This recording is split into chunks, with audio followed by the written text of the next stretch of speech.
여러분, 한국 교회를 종합 진단 하게 될 경우에 참 이 문제가 많다 하는 얘기들을 너나 없이 합니다. 목회자들도 그렇고 또 교인들도 그렇고 무엇보다 교회 박사람들이 그런 얘기들을 많이 해요. 왜 종합 진단이 필요하냐? 문제가 많기 때문이라는 거죠. 꼭 이 코로나19가 아니더라도 요즘엔 더더욱더 교회가 간혹 감염병동 같이 거론되어지는 안타까운 상황들이 있죠. 지금 모든 곳은 다 1단계로 이렇게 완화가 됐는데 수도권 교회만큼은 1.5단계 수준에서 이렇게 30% 교회 출석을 허락하는 그런 안타까운 상황 속에 있다라고 하는 거예요.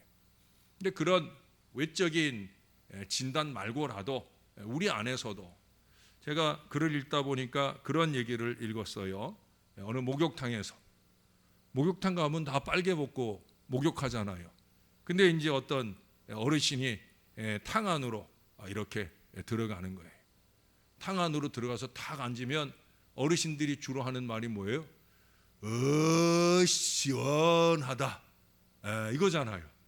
근데 이 어르신이 아마 믿음이 출중하신가 봐요. 그 안에 들어가 가지고는 약간 뜨거운 느낌으로 들어갔는지 시원하다 할렐루야 라고 하더라. 뒤에 할렐루야나 빼든지 좋으면 좋지. 아마 시원하고 좋아서 할렐루야가 나왔는지 모르겠지만 그분이 그렇게 할렐루야를 그 빨가벗은 몸으로 그 목욕탕에서 남발을 하더라는 거예요. 어이씨를 빼든지 할렐루야를 빼든지 이래야 되는데 그 목사님 글로 보면은 그것이 오늘 한국교회의 현실이 아닌가. 세상의 옷을 적당히 입고 또 신앙의 옷도 적당히 입고 이건지 저건지 모르는 모습이라는 거예요. 요즘에 이제 기도원 문화가 많이 사라지긴 했지만 아직도 순복음 계통이나 또 기도원 같은 곳에서 은혜 받고 아멘 하는 거, 정상적인 말씀에 대하여 믿음의 결단으로 아멘 하는 건 괜찮은데 때때로 올바르지 못한 아멘에 남발이 되어지는 것, 할 때인지 안 할 때인지도 모른 채 남발되어지는 게 문제라는 거죠. 제일 큰 문제로 꼽는 게 뭐냐면 의정부 교도소의 경우에 그렇다는 거예요. 거기는 26% 재소자들의 26%가 기독교인이라는 거예요. 죄송하게도 그 가운데 장로님도 계시고요. 또 목사들도 있다는 거예요. 근데 그게 의정부 교도소만 그런가? 아니라는 거예요. 대부분 교도소도 그렇고 어떤 교도소는 26%는 평균일 뿐이지 어떤 교도소는 오히려 그 이상을 상회하는 그런 곳도 있다라고 하는 거예요. 여러분, 우리가 잘 알잖아요. 전 국민의 4분의 1 정도가 기독교인이다. 그것이 개신교인이든 천주교인이든 어떻든 하나님을 두려워하며 사는 백성들이 적어도 4분의 1 아니 그 이상의 사람들로 구성이 되어 있다는 거예요. 그런 정도라고 하면 이 대한민국이 무언가 살기 좋은 세상에서 인정받을 만한 그런 제사장 나라가 돼야 되는데 안타깝게도 그렇지 못하다라고 하는 거예요. 코로나19로 인해 교회들마다 출석하는 교인들로 보면은 숫자가 많이 줄었을 것이라 보여지지만 우리가 그래도 1천만이 넘는 교인을 자랑하고 또 교회도 무려 2만 5천 개 이상의 교회가 자랑이 되었던 때가 있어요. 그러면 무엇합니까? 자랑스럽기보다는 부끄러움이 더 많잖아요. 요즘은 더더욱더 그렇습니다. 저는 뉴스를 보다가 코로나19에 대한 상황 얘기를 듣다가 이 교회자만 나와도 가슴이 철렁해요. 이 간신히 회복된 30%조차 또 무너지는 건 아닌가. 오늘 새벽에도 기도했지만 우리가 30배, 60배, 100배 이 부흥은 못하더라도 60%, 100%의 출석을 이룰 수 있는 이 교회의 회복이 이루어져야 되는데 그것이 늘 걱정이고 염려가 되더라는 거예요. 어떤 목사님이 교회의 종류를 꼽으시더라고요. 첫째는 초상집 교회가 있다는 거예요. 그 교회 교인들은 맨날 얼굴이 뭔 그렇게 근심이 가득 차 있는지 슬픔과 근심과 한숨이 끊어지지 않는 그런 교회다. 여러분, 걱정이 많은 교회는 교회예요, 아니에요? 교회 아니죠. 하나님 믿는다면서 왜 걱정이 많아요? 걱정이 많으면 교회가 아니죠. 예? 특히 본인의 문제나 본인의 어려움으로 걱정하는 건 뭐 그럴 수도 있는데 왜 교회의 미래에 대해서 함께 모여 기도하고 열심히 노력하는 이 교회의 미래에 대해서 왜 섣부른 걱정만 하고 많으냐는 거예요. 그건 교회가 아닌 거죠. 그렇잖아요, 여러분. 그런 걱정과 염려가 있으면 기도하는 자리에 나오든지, 예? 수요일에도 나오고 금요일에도 나오고 새벽에도 나오고 우리가 눈물 뿌려서 하나님께 매달리고 기도하든지, 뭐 그건 안 되면서 뭔 걱정이 그렇게 많아. 걱정이 많은 건 교회가 아닙니다. 교회는 모든 근심 걱정 누구에게? 죄짐 맡으신 우리 주님께 맡기는 공동체가 되어야 되는 거예요. 또 난장판 교회라는 그런 이름으로 명명한 교회들이 있습니다. 난장판 교회가 뭐예요? 어지럽고 험악해서 위아락에 없는 아주 무질서한 교회라는 거예요. 여러분, 교회가 영적인 질서가 무너지면 희망이 없는 거예요. 하나님으로부터 우리에 이르기까지 영적인 질서에 따라 교회가 아름답게 믿음의 진군을 이어가야 되는데, 교회 안에 영적 질서가 무너지면 말씀의 질서가 무너지는 거예요. 영권이 무너지면 기도의 권세가 사라지는 거예요. 여러분, 기도의 권세가 사라지면 목사와 교인 사이에 이게 아무 의미가 없는 거예요. 난장판 교회는 교회 아닙니다. 그런데 세 번째 꼽는 것은 잔치집 교회를 꼽더라고요. 잔치집 교회, 감사와 기쁨과 노래와 음식이 있는 교회. 요즘엔 음식은 없는 교회가 됐지만, 예? 빨리 우리가 음식이 있는 교회가 회복될 수 있으면 좋겠다 싶은데, 잔치집 교회라는 거예요. 이 잔치집 교회의 또 다른 특징은 뭐냐? 기쁨으로 봉사하는 일꾼이 많은 교회라는 거예요. 할렐루야. 여러분, 그런 교회가 되어야 되죠. 교회에 어떤 일이든 그 모든 일들을 기쁨으로 그렇게 봉사하는 사람들이 많아야 된다는 거예요. 결국 무슨 얘기예요? 오늘 우리 김현옥 권사님도 기도하셨지만 참 그리스도인들의 교회라고 하는 거예요. 오늘 설교 제목이 참된 그리스도인입니다. 참된 그리스도인이 많은 교회가 되어야 된다는 거예요. 그럼 어떻게 참된 그리스도인이 될 수 있는가? 오늘 본문에 짧은 두 구절 안에 잘 말씀해 주고 있어요. 자, 1절에 보면 1절에서 우리가 세 가지나 찾아볼 수 있는데, 첫째는 뭐냐? 1절에 보니까 마땅히라는 단어가 나와요. 마땅히. 언제나 틀림없이 누가 보든지 어디서든지. 제가 잘 쓰는 표현 있잖아요. 어디를 가든지 무엇을 하든지 누구를 만나든지 마땅히 그리스도인으로 인정받을 수 있는 사람, 이게 참된 그리스도인이란 말이에요. 자기를 그리스도인이라고 선전해서가 아니라 사람들이 저절로 느껴서 알 수 있는 그런 사람이라는 거예요. 어느 목사님께서 수원에서 서울로 오는 시외버스를 타게 되었어요. 목사님이 시외버스를 타고는 뭐 장난스러운 마음도 있고 또 설교 재료도 얻을까 싶어서, 그래서 한 50대쯤 되어 보이는데, 뭐 얼굴이 뭐 예쁘고 옷이 화려한 건 아니에요. 근데 50대쯤 되어 보이는 그 아주머니 뒤에 이렇게 앉아가지고 이분이 예수 믿는가 안 믿는가 알아보려고 그 뒤에서 찬송가를 불렀다는 거예요. 조용하게 찬송가를 불렀더니 반응이 올까요, 안 올까요? 반응이 오더라는 거예요. 따라서 응얼응얼 하더니 뒤를 이렇게 확인해 보더라는 거예요. 근데 응얼응얼 하면서 뒤를 확인하는 그 아주머니, 이분이 집사님인지 권사님인지 모르지만 그분을 딱 보니까, 첫째 보니까 그 눈빛을 보니까 비둘기 눈처럼 순결하고 샛별처럼 반짝반짝 빛나더라는 거예요. 동태 눈깔이 아니라는 거예요. 교회 와서도 동태 눈깔 하는 분들 많은데 그 버스를 타고 피곤한 중에 있는데도 눈이 반짝반짝 빛나더라는 거예요. 입가에는 잔잔한 미소가 있더라는 거예요. 그 음성에는 감정이 순화된 부드러움이 묻어나더라는 거예요. 나중에 버스에서 내릴 때 보니까 그 걸음걸이가 조심스럽게 쿵쾅쿵쾅 걷지 않고 조심스럽게 그렇게 걸어 가시더라는 거예요. 그래서 그날 너무 기분이 좋았다는 거야. 야, 그리스도인이네. 예? 그냥 교회 다니는 사람 아니고 참 그리스도인이네. 얼굴부터 외모까지 걸음걸이 하나에도 그리스도인이네.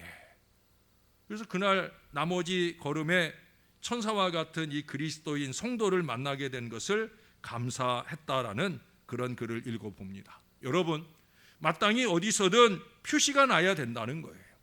사랑하는 여러분, 제발 우리 눈살 찌푸리게 하는 그런 사람 되지 맙시다. 교회 안에서도 마찬가지고 밖에서도 마찬가지여야 되는 거예요. 안에서 사는 바가지가 밖에서도 샌다고. 안에서도 자꾸 눈살 찌푸리게 하는 사람 되지 말고 밖에서도 눈살 찌푸리는 사람 되지 않도록 우리에게서 그리스도의 향기가 나는 마땅히 저와 여러분은 그런 사람들이 되어야 할 줄로 믿습니다. 자, 그 다음 얘기하는 게 뭐예요? 그 다음에 보니까 그리스도의 일꾼이요라는 표현을 써요.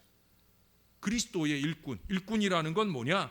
그 어원적 의미를 보면 아래서 배를 젓는 사람.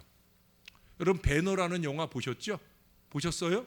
큰 배가 있잖아요. 예? 큰 배 아래 노예들이죠. 노예, 종, 노예 이런 사람들이 큰 배 밑에서 쇠고랑이 다 이렇게 채워져 가지고 도망 못하게 된 가운데 열심히 노를 저어요.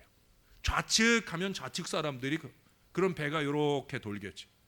이 좌측에서 하면 어떻든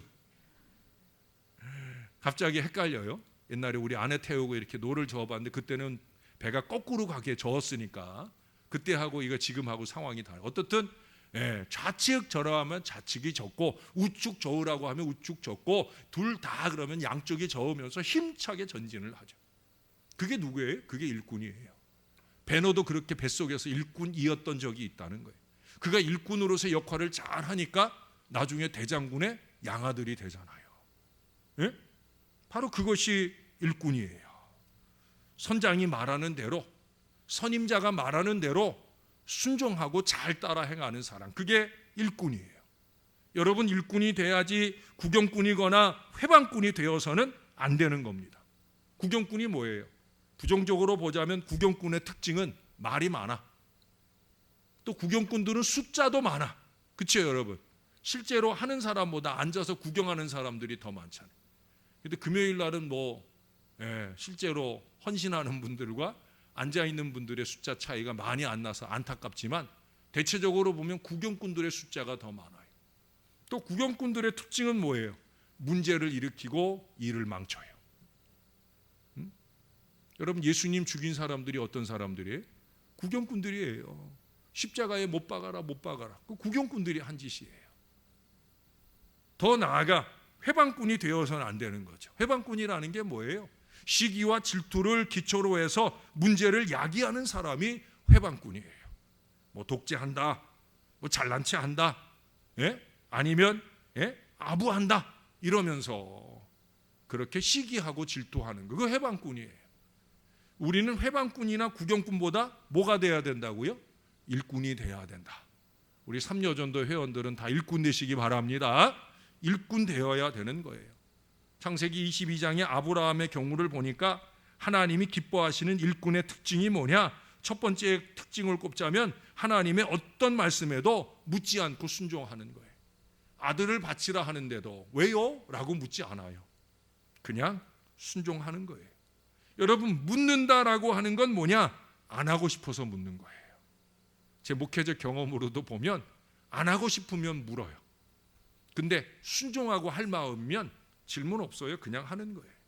그냥 하되 두 번째 특징이 뭐냐? 즉시 순종하는 거예요. 여러분, 그 다음날 아침에 바로 새벽 오히려 일찍이 일어나서 아들 이삭을 데리고 가잖아요. 시간이 지날수록 미룰수록 안 하게 될 가능성이 점점 늘어나는 거예요. 요것 좀 하고 할게요. 그러면 잊어버리는 거예요. 잘 잊어버리면서도 왜 자꾸 미루는지 몰라요. 잘 잊어버리거든요. 깜빡 실수하거든요. 그런 줄 알면 자꾸 미리미리 해놔야 되는데 전 잘 잊어버려요. 전 자꾸 미리 하려고 노력을 해요. 너무 미리 해놓다 보니까 문제가 될 때도 있지만 그래도 실수 안 하려고. 그래 생각나면 바로 적어요. 새벽에 기도하다 말고도 스마트폰에다가 거기 메모지에다가 계속 적어요. 왜? 자꾸 깜빡깜빡 하니까. 어디 3년 전에도 잘 잊어버리시죠? 아니세요?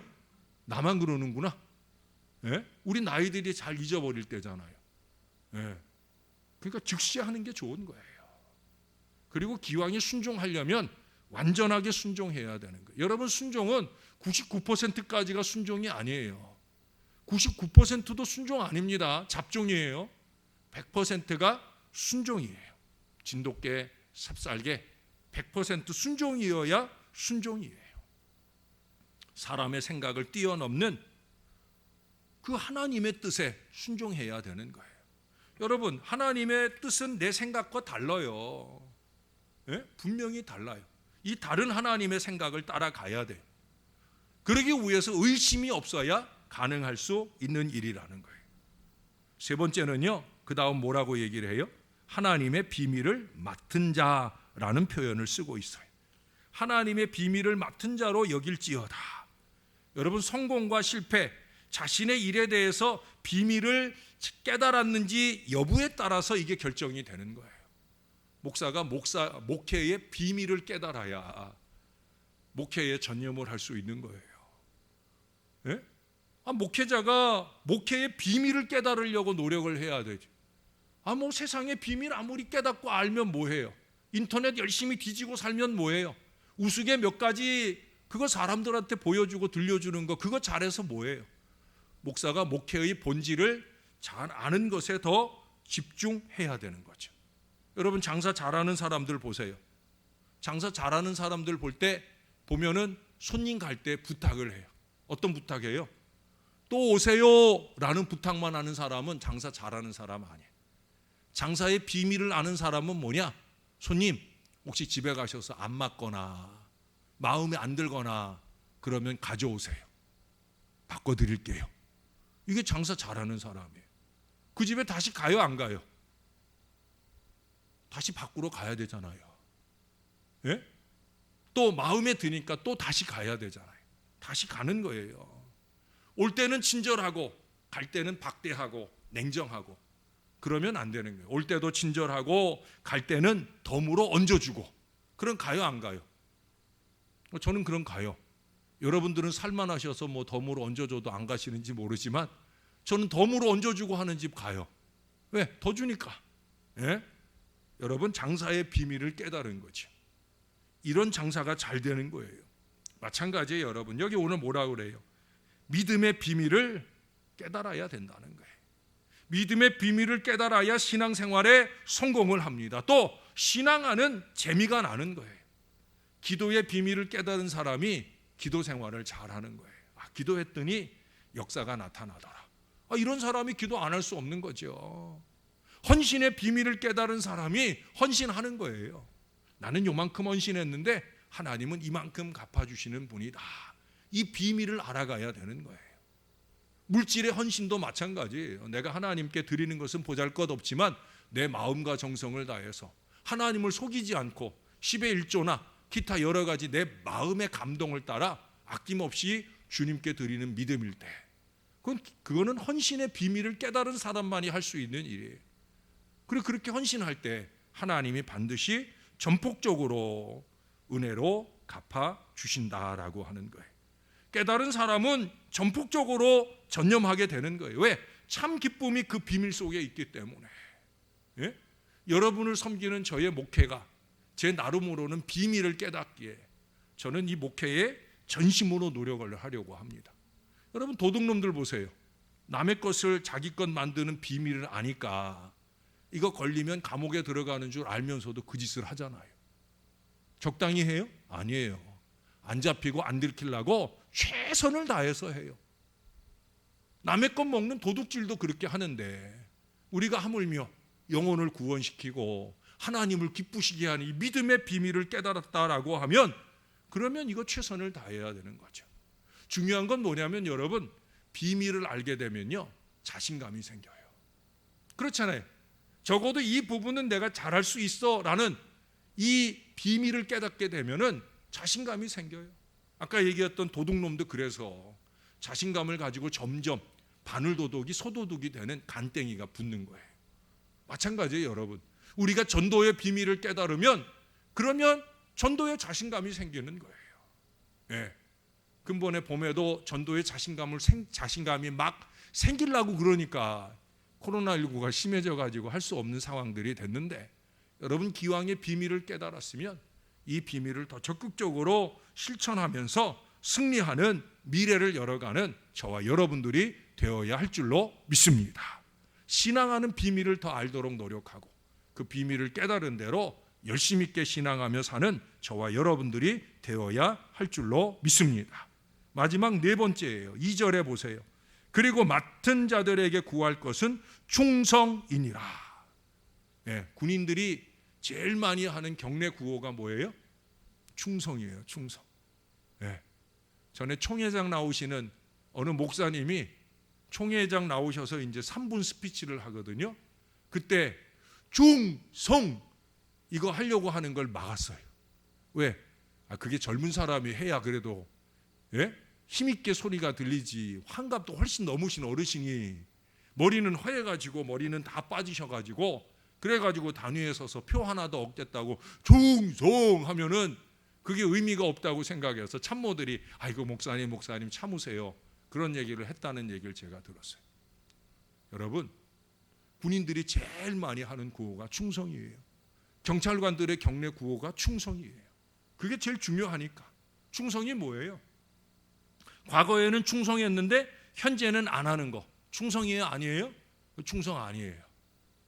보이는 데서만, 보이는 것만 충성하는 거 충성이 아니에요? 아니에요. 보이는 거는 보이는 데서는 하는 것 같은데 안 보이는 데서 안 보이는 것은 그냥 제쳐두고 마는 거, 그건 충성 아니에요. 칭찬하는 것만 하는 것, 그거 충성이 아니에요? 그거 아니에요. 예? 칭찬을 듣거나 못 듣거나 그저 최선을 다해서 하는 게 충성이죠. 돈으로만 하고 몸으로는 안 하는 거 충성이 아니에요? 그것도 아니에요. 돈으로도 할 수 있으면 하고 몸으로 할 수 있으면 더 좋은 그런 충성을 할 수 있어야 된다는 거예요. 그런 점에서 충성이라는 것은 끈질기게 하고 나서도 부족함을 스스로 느끼는 그 마음이 충성이에요. 이만하면 됐지가 아니라 더 할 수 있지 않을까 싶어서 한 번 더 살펴보고 또 한 번 더 행할 수 있는 이 마음들이 있을 때 그게 진정한 인정받을 수 있는 충성이에요. 아까 마땅히 얘기했잖아요. 시도 때도 없이 변함없이 가리지 않고 한결같이 충성해야 그것이 충성이라는 거예요. 그래서 이 충성에는 세 가지 액체가 따라요. 충성에 따르는 세 가지 액체는 뭐냐? 제가 열심히 충성해서 설교 사역을 감당하니까 저한테 제일 많이 나오는 게 뭐예요? 땀이 나오잖아요. 땀. 충성하는 군인들은 피를 흘려요. 충성하는 헌신자들을 보면 눈물 뿌려 기도를 해요. 여러분, 충성하는 일꾼의 세 가지, 충성하는 일꾼에게 쏟아지는 세 가지 액체, 바로 피와 땀과 눈물을 흘려야 그게 충성이에요. 윈스턴 처칠이 그런 얘기를 했어요. 내가 이 사랑하는 조국을 위해 내가 바칠 수 있는 것이 피와 땀과 눈물밖에 없습니다. 근데 사실은 그게 전부거든요. 윈스턴 처칠은 내가 피와 땀과 눈물밖에 이 땅을 위해서 바칠 게 없습니다 했지만은 그는 그걸 바쳤기 때문에 위대한 재상이 될 수 있었던 거예요. 2차 대전을 승리로 이끄는, 사실은 영국이 조그만 섬나라, 그 2차 대전 당시에는 참 보잘것없는 나라였는데도 불구하고 그 나라를 승전국의 일부로 만들 수 있었던 것은 그 나라를 위해서 피와 땀과 눈물을 흘릴 수 있었기 때문이에요. 여러분, 땀은 노고입니다. 땀은 노고예요. 눈물은 정성입니다. 피는 생명이에요. 그래서 땀과 눈물과 피를 흘리는 것은 전부를 바치는 거라고 제가 말씀드릴 수 있는 거예요. 여러분, 우리가 하나님을 위해서, 주님의 몸된 제단을 위해서 이 세 가지를 아끼면 안 돼요. 땀을 아끼면 안 돼요. 눈물을 아끼면 안 돼요. 피를 아끼면 안 돼요. 하나님과 그의 몸된 교회를 위한 이 위에서 이러한 것들이 아낌없이 쏟아지게 될 때 우리 하나님께서 놀라운 축복으로 갚아주셔요. 저와 여러분이 반드시 그와 같은 은혜를 입는 하나님의 사람들이 되어야 할 것입니다. 특별히 우리 3여전도회, 제가 기도에서도 기도했지만 위로 1, 2여전도의 언니들, 아래로 4, 5여전도의 동생들, 그 중심에서 위아래로 가장 중심 있게 모범을 보이는 우리 3여전도회로서 아름답게 충성하는 거룩한 주의 여종들이 다 되시기를 우리의 구주가 되시는 예수님의 이름으로 간절히 축원합니다.